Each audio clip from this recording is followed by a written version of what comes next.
Hey buddies, welcome to Tech Help channel. Don't forget to subscribe. So, in this video, what we are going to look about is Padlet.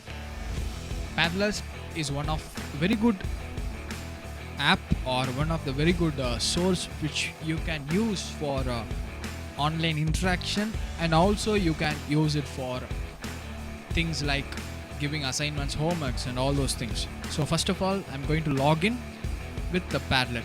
So Padlet is one of the extension or one of the work space of Google itself. So you can directly log in using your Google ID. So when you click login, it will ask you to log in with Google, Microsoft, Apple, or something like that. So you can directly log in with your Google account. So I'm going to log in with my Google, one of my Google account. So I'm going to log in. So with Bless and Sam account. So once I log in, it will direct me to a page like this. Since I have created few Padlets, you can see the Padlets on the screen. But when you open newly, you can't see any Padlets like this. So the entire page will be something like it is empty.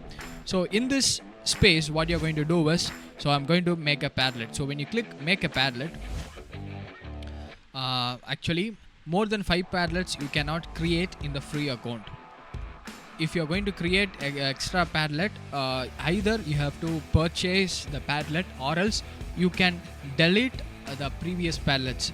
Sir, I have created something in that previous Padlet, so if I delete, how can I retrieve my stuff? If you think like that, you can click on the Padlet which you want, and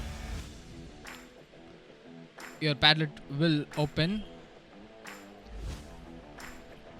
and you can click the more button here, and in that more button you can find something like export. In that export, you can save it as a PDF file or image file or Excel spreadsheet or CSV or anything like that. You can save it something like this. So this is one of the good thing with the Padlet. So I'm going to delete one of my old Padlet. So Fierce Padlet's one of the old Padlet. I am going to delete that. So when you delete it, asks you to enter some codes, and I'm going to delete. Okay, so now I can create a new Padlet. So how you are going to create a Padlet? Just clicking make a Padlet.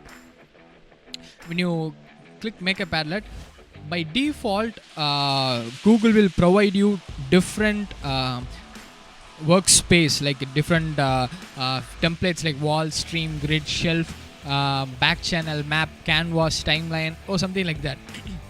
You can use any of the template which is presetly given by the Google itself. So wall, in this wall you can create a tab. Students can post their ideas, brainstorming thoughts, or pictures, or anything like that. Everything like pictures, sharing the link, sharing the ideas, you can do it. In the case of map, when you go for map, in that map you can the world map will be shown. If you are a geography teacher, or if you are a history teacher, you can ask your students to search for that particular place, and you can ask the students to write something about that place. You can do in that feature called map. If I'm going to select map, so my new Padlet will be open. So in this new Padlet, when you open any Padlet, not only this map Padlet, any sort of Padlet, if you open, you can see a thing like this.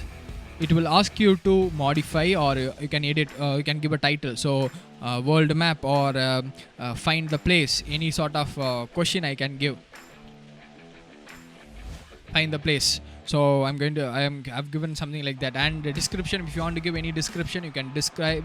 And if you want to change the map style, you can go for different map styles are there. And if you want to change the font, you can change the font. If you want to add any reactions, so like a voting reaction, star reaction, any reaction if you want to like to give, you can add it up, and you can go for the next and start posting. You can click start posting, and you can see the share button here. You can click share button and copy the link to the clipboard. When you click that, automatically the URL will be copied, and you can go to Google Meet chat or Zoom chat, and you can paste it or WhatsApp chat, you can paste it and you can send it to your students, or you can go for Google Classroom also, you can paste it and you can send it to your students. Once the students receive that, by clicking this plus symbol, they can search for a place. For example, if I'm going to search a place called Madurai, or better, well, let me go with some other one of my favorite city called Globe Theatre. Globe Theatre. That is my favorite place in London. So I'm just going to go for a Globe Theatre. You can see the Globe Theatre there. Automatically the map will be direct to that place, and you can add something related with that Globe Theatre. It's any points that you would like to add, you can add it, and when you finish that, you can click like when you can come out of it. You can add upload any pictures, or you can upload any link, or you can search in what are the things are there in that particular place. You can search, you can snap, or you can give a photo of that. Anything you can add it. Okay, once my thing is ready, I can click anywhere, and there I have created one particular location. So I have added something to the Padlet. So similar to this, every Padlets will be. So this is one of the feature of the Padlet, and like this you can see in other Padlets also. So this is how you can use the Padlet. Once your Padlet is ready and you want to give the report as a if you want to delete the Padlet, you can delete it. Before deleting, as I said previously, you can click more and you can export the information of this Padlet and you can delete it. So this is how you can work with the Padlet. Hope this video was useful for you. Thank you.